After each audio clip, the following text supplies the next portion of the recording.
The story of Rome is a captivating tale. It rose from humble beginnings to conquer a vast empire. This empire stretched across Europe, North Africa, and the Middle East. Yet, this once mighty power eventually crumbled. Its fall marked the end of an era. Join us as we journey through the rise and fall of the Roman Empire. Our story begins with a legend. Twin brothers Romulus and Remus founded Rome in 753 BC. Abandoned as infants, they were raised by a she-wolf. Romulus eventually killed Remus, becoming the first king of Rome. This tale, though likely a myth, highlights the importance of strength and ambition in Roman culture. The early Romans were not powerful. They were a small city-state surrounded by rivals. However, the Romans were determined and resilient. They expanded their territory through conquest and alliances. Rome's strategic location on the Italian peninsula proved advantageous. It allowed for control of trade routes and access to resources. Over time, Rome transitioned from a monarchy to a republic. This new system of government, established in 509 BC, aimed to prevent tyranny. Power was distributed among different bodies, most notably the Senate. The Senate, comprised of elder statesmen, held significant influence in Roman politics. Their decisions shaped the course of the republic for centuries to come. The Roman Republic was not a democracy. It was a complex system with checks and balances. The Senate, representing the aristocracy, played a crucial role. However, the common people, known as plebeians, also gained political power.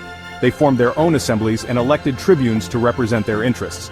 This constant struggle between the patricians, the elite, and the plebeians shaped Roman society. Rome's rise to power was not without conflict. The Romans faced numerous enemies, both near and far. One of the most significant conflicts was the Punic Wars. This series of 3 wars against Carthage, a powerful North African empire, tested Rome's strength. The First Punic War, from 264 to 241 BC, saw Rome emerge victorious after a long and costly struggle for control of the Mediterranean Sea. The Second Punic War, from 218 to 201 BC, proved even more challenging. Hannibal, a brilliant Carthaginian general, crossed the Alps with his army and elephants. He inflicted a series of crushing defeats on Roman legions. However, Rome persevered, ultimately defeating Hannibal at the Battle of Zama in 202 BC. The Third Punic War, from 149 to 146 BC, resulted in the complete destruction of Carthage. Rome emerged as the dominant power in the Mediterranean. Rome's victories in the Punic Wars had significant consequences. They brought immense wealth and territory but also created new challenges.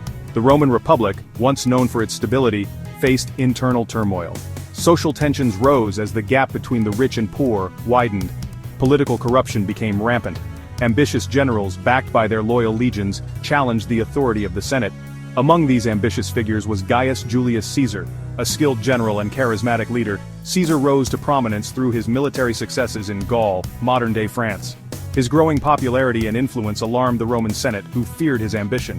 In 49 BC, Caesar crossed the Rubicon River, effectively declaring war on the Republic. A bloody civil war ensued, with Caesar ultimately defeating his rivals, including Pompey the Great.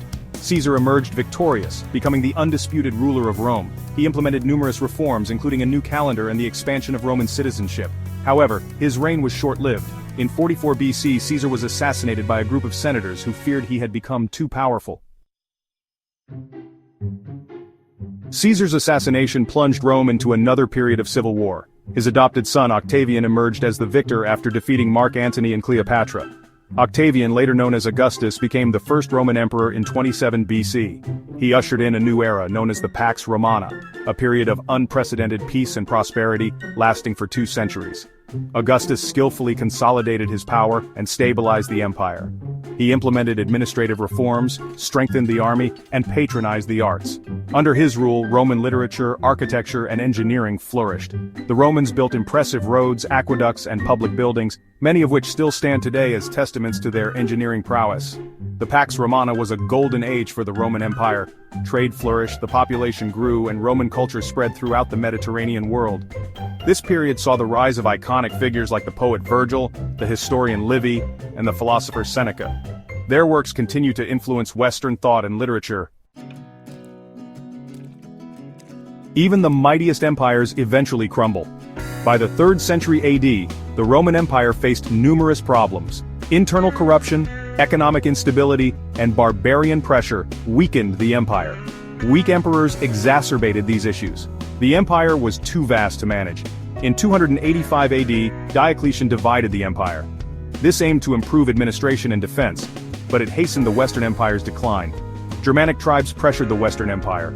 In 410 AD, the Visigoths sacked Rome. The Western Empire collapsed in 476 AD. Yet, Rome's legacy endures.